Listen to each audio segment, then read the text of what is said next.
চিঠি আসে খতিবদের কাছে বিভিন্ন মসজিদে, সব মসজিদে আসে কিনা আমি জানি না। বিভিন্ন মসজিদে খতিবদের কাছে বিভিন্ন প্রসঙ্গে চিঠি আসে, সিটি কর্পোরেশনের কাছ থেকে, ইসলামিক ফাউন্ডেশনের কাছ থেকে, বিভিন্ন মন্ত্রণালয় থেকে বিভিন্ন প্রসঙ্গে চিঠি আসে। হুজুর এই ব্যাপারে একটু মুসল্লিদেরকে বলবেন, খুব ভালো এটা।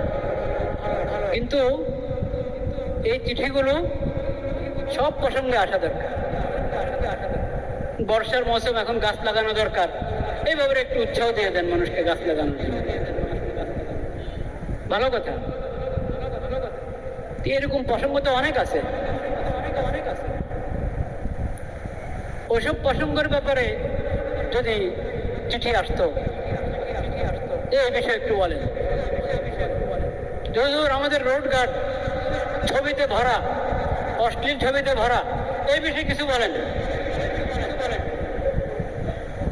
ওই চিঠি আসবে না, ওই চিঠি আসবে। হুজুর সুদ হারাম, এই বিষয়ে একটু বলেন মুসল্লিদেরকে। ঘোষ হারাম, এই বিষয়ে বলেন একটু মুসল্লিদেরকে। ওসব চিঠি আসবে না। ন্যায় বিচার ফরজ এবং